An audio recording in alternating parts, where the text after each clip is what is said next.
ne ni ki mercredi incha allah le 6 août ci la ñuy dem ci assemblée ci section boobule ngir mën a tas lii di OFNAC. waaw Marieta soo ne dafa mel ni moom moo liggéeyul. mais OFNAC lan la fii liggéey.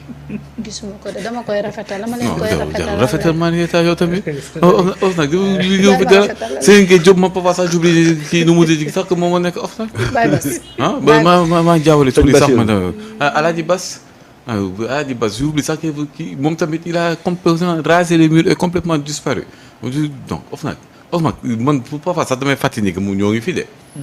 depuis l'avènement du président Bassirou Diomaye Diakhar Faye da nga leen dégg. est-ce que sax ñoo ngi produire ay rapport gisaguma ko de. il ne sait rien du tout donc il savait dire que c'est une question de temps rek mais Baye Bass dina ko lijjanti na ko saxal pexe moom il le savait pertinemment. nee na mercredi bu jàll te déggul woon loolu rek la doon sant yàlla waaye moom xamoon na ni mercredi du jeex. non mercredi du jeex te Baye Bass du lijjanti du problème parce que genre déjà la personne bi ñu fa teg. à tout ce qu'il a fait ici. ñu jël ko dem case muté ko xaw ma muté ou casé ko au niveau de l'OFNAC. bétonné ko ni ko doo fi jógee bétonné ko dóor ko un contrat bi nga xam ne mënoo ko fa tëbal. waaw donc puisque mënoo ko fa tëbal da ngay tasal institut bi. nga tëggaat beneen institut rek toog jàpp sa ñaambur. c'est ça on va vers ça et que j'espère que nu mu dee di su député yi defee li ñu war a def évacuer ko de manière rapide les personnes qu'on mettront là-bas feront un travail bi nga xam ne nii kenn dootu fi nekk ti naan non enregistrement illicite enregistrement enregistrement maa ngi jaawale kii sax maa xalla enregistrement illicite waaw donc dootu fi amati ci dëkk bi parce que fii malheureusement il y a des mécanismes wala des soi-disant métiers ñi nga xam ne da nga ko jàppoon ni que c'était le moyen le plus rapide d'avoir de l'argent su amee ñi nga xam ne soo fa bëggee jaar pour am xaalis ñu ne la coppet jubala comme disait suñu maam Idrissa Seck donc il y aura plus ce genre de problème là bon espère 11 rapidement ñu tas ko teg leneen ñu avancer Samba waaw mais man de dama ko ñaanoon yàlla dogal ko ndax dama doon wax nañ gaaw convoquer député yi ñu arrêté seen vacances te ñëw ndax farata am na waaw c'est-à-dire que aujourd'hui li tax reddition des comptes doon marquer le pas c'est-à-dire que dafa am benn kuréel boo xam ne tey bu joué woon le jeu kon dañuy accélérer reddition des comptes bi parce que xam nga le volet enrichissement illicite ñu logé ko à l'OFNAC tey l'OFNAC bu activer woon ses leviers pour quelqu'un boo xam ne da ngay ñëw ñu lay auditionner nga ñu war la jàllale nga teg caution ay millions wala ay milliards foofu OFNAC mënoon na activer enrichissement illicite pour demander à ce monsieur là le milliard que tu as mis sur la table fan nga ko jële te loolu dafay yomb mais xam nga tey da ngay gis léegi ñu convoqué kenn 18 heures balaay 22 heures mu ne la teg naa 797 millions ci kaw table bi à partir de cette caution là nga bàyyi ko mu dem 797 millions yi fan la ko jëlee yow dañ la tuumaal ne da ngaa jël nga indi li tax pour nga indi xaalis teg ko pour am liberté provisoire mais lan moo ñu ne xaalis boobu nga indi ci li nga jël la ça n'a pas de sens moo tax à l'époque les Sénégalais avaient fustigé cette méthode de cautionnement là ne ñoom pourquoi cautionnement parce que nit ki mënoo ko jiiñ ba pare jiiñ mu jël xaalis mais mu indi xaalis pour nga bàyyi ko nga ne loolu caution la xaalis boobu xaalis kan la askan il fallait que ñu activer le volet enrichissement illicite pour mën a ko xam pour mën a xam kii li muy delloo nii est-ce que nekkul ci xaalis bi mu jël la mais bu nekkee ci xaalis bi mu jël la mais loolu waru ko may liberté provisoire li nga sàcc nga comp ci teg ko buy caution loolu waroo am liberté provisoire moo tax OFNAC tas ko c'est une demande sociale et da ngay xool OFNAC depuis bañ fa tegee waa ji lan la fi OFNAC liggéey gisuma ko de gisuma ko dara liggéeyu ko fi dara lu dul rek non mais neexul mais gis nga waa société civile bu ñu lay jaaxalati rek woowal Macky Sall ndax la Macky Sall il sait très bien comment gérer cette société civile là ku nekk am na fu mu la bétonné de non dafa leen jël ku nekk rek mu dugal la ci benn ruq quoi c'est maintenant qu'on commence à comprendre mutisme bi amoon c'est ci ñenn ci waa société civile li ñu doon wax Abdoulaye naan moo ko doon wax naan xam na Sénégalais bu nekk lu muy jar waaw c'est-à-dire c'est Macky qui l'a mis en œuvre mais c'est ça en réalité Macky dafa ñëw xam na ku nekk rek li ngay jar. Et il a fallu que ñu yegsi tey ñuy tas institution yi benn par benn ay membres de société civile naan poulet mais les Sénégalais dañu demoon sax tellement que mutisme bi dafa yàgg ba ñu fàtte woon ñenn ñi. c'est vrai. sama benn waaye daf ma woo di ma laaj mu ne ma mais borom forum moom kon mu ngi woon OFNAC. ma ne ko mu nga fa woon di mu nga fa woon di mun ma dama fa woon dafa génn dëkk bi sax jàngi ma ne ko déet Macky moo ko am fu mu ko dugal rek bàyyi ko fa mu noppi. Voilà un peu li nga xam ne moo am.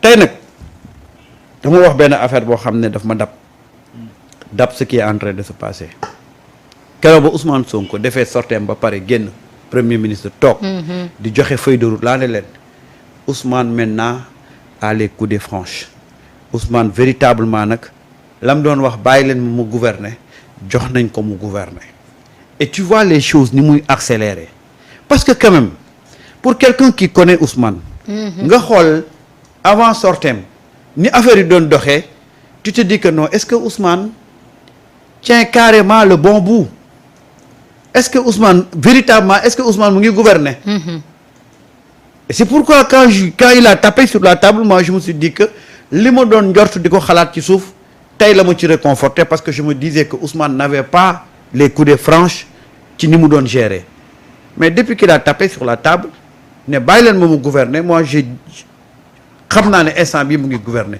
te boo xoolee affaire yi ni muy accélérer nga xam ne Ousmane mu ngi gouverner.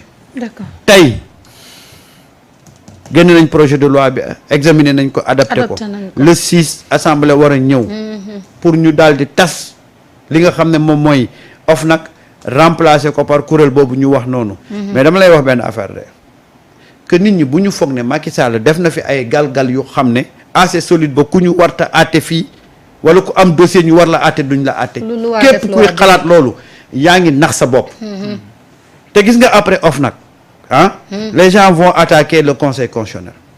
Oui mais loolu sax même les assises da ko kii voilà parce que après dañ ko war a changer def ko cour constitutionnel. Absolument que nit ñi je leur demande d'être un peu patient mais li ñu bëgg yëpp en termes de changement dinañ ko am ma nee naa tant que maa ngi gis Ousmane ci gouvernement bi sama xel day dal parce que dafa am lu mu promettre les Sénégalais et je sais que c'est quelqu'un qui tient énormément à sa parole. D'accord. waaw promesse yooyu mu wax noonu dana ko honorer yëpp moo tax nag j'appelle les gens vraiment à être beaucoup plus patients par rapport à ça. ok Rawane ni ki tey ci moom le président Bassirou Diomaye Diakhar Faye mu ngi doon amal lancement ou campagne nationale de reboisement foofu la ca forêt classique bu Mbao ñi nga xamante ni daanaka moom teew na fa ak discours bu am solo bi nga xamante ni def na ko ci nees def ba mën a jëmmal mbir yooyu ndax yaakaar naa dafa bokk tamit ci dundinu doomu aadama mu doon lu am solo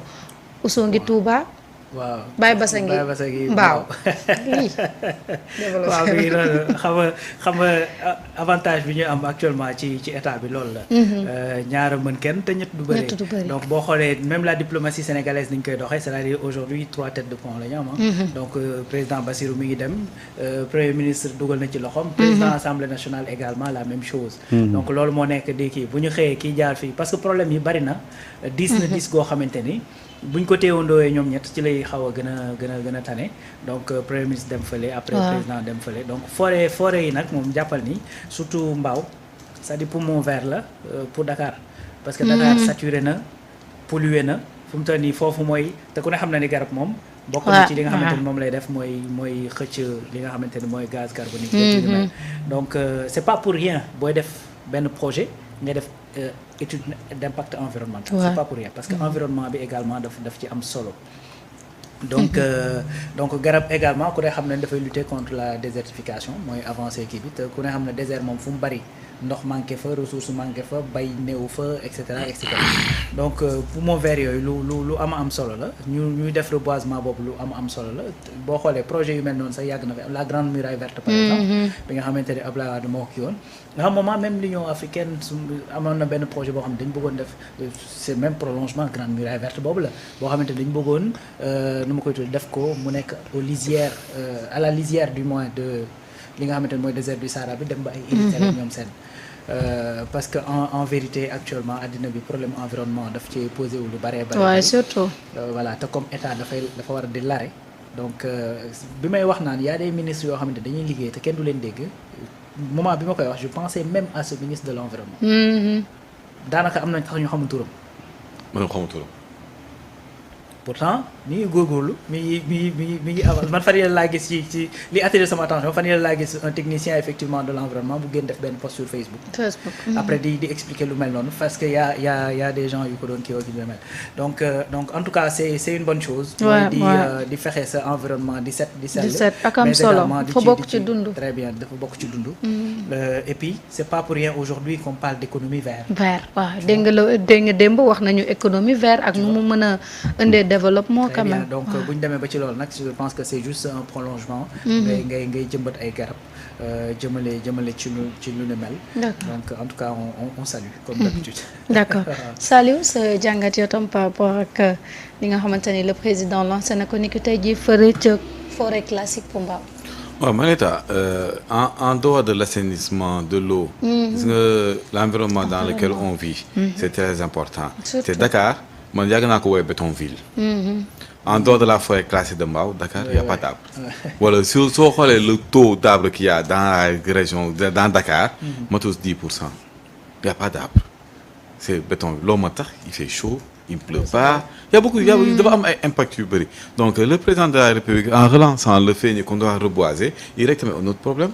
Parce que durant de nombreuses années, on a passé systématiquement notre temps à couper des arbres et à faire du charbon de bois. Voilà. Il y a une région entière, même la verte Casamance n'est plus aussi verte que ça. Gars, avec le truc, la fraude du bois de rose, mais il y a traverser la frontière pour traiter le fofu et tout ça là. Mais il y a eu, gars, ils ont massacré des forêts entières. Au nord, si tu regardes la montagne, il y a une récurrence des vents de poussière. Il y a Dakar. Muy gën a bëri te tout en temps xale vent de poussière bëri woon noonu parce que y avait beaucoup d'arbres au nord. Ils ont aussi coupé garab bi bëri dañ ko tagg. En plus de ça il y a l'avancée du désert. dafa am ay garab yi nga xam ne ce qu'on appelle des fixateurs de dunes. waaw dune mën nañ ko fixer.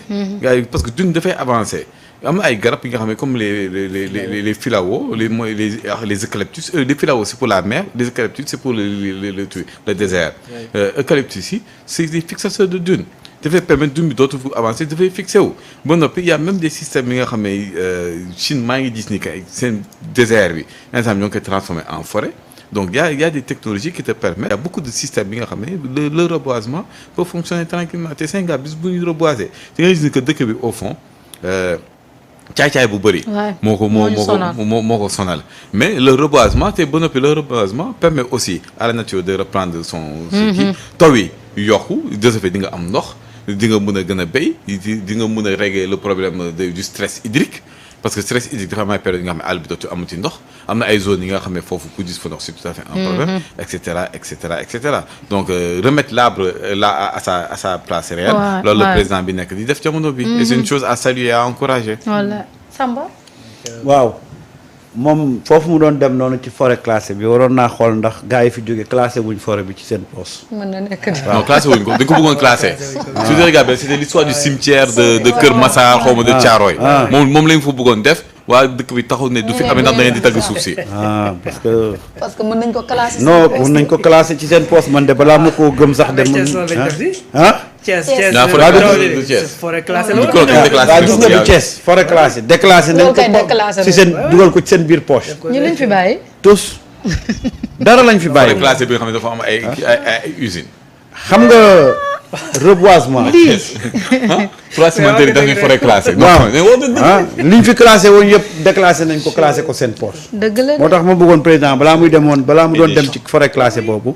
mu xool gis nga le reboisement dafa war a nekk benn habitude chez nous mais malheureusement dañ ko perdre te loolu nag l'école daf ci jouer rôle bu mag parce que bi ñuy gën a nekk xale ñun dañu inculquer woon valeurs yooyu parce que on le faisait régulièrement nga xam ne dafa dem ba dafa nekk suñuy valeur mais au cours des années nag après loolu dafa génn ci suñu au contraire garab yi fi des as néew sax la ñuy jàpp di ko dagg et loolu nag moo dem ba nga gis ne léegi pratiquement y a plus les gens n'ont plus cette notion là c'est bien le président dem def ko mais nañu fexewaat delloowaat ko ci école yi ba nit ñi amaat notion boobu.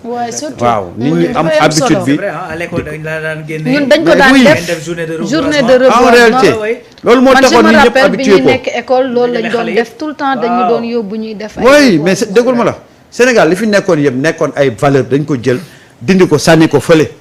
ñun au cours de ces 20 dernières années là c'est-à-dire que tout ce qu'on faisait c'était la promotion de la médiocrité à tous les niveaux. tey nag c'est bien heureux quand même gis nga dafa am ñaari actes yoo xam ne président daf ko def ci week-end bi daf ko def barki démb ak tey mu nekk des choses yoo xam ne da lay wane ne aujourd'hui nous sommes ci li ñuy wax delluwaat ci à l'orthodoxie mooy bi mu ne dana jël concours général indi ko ba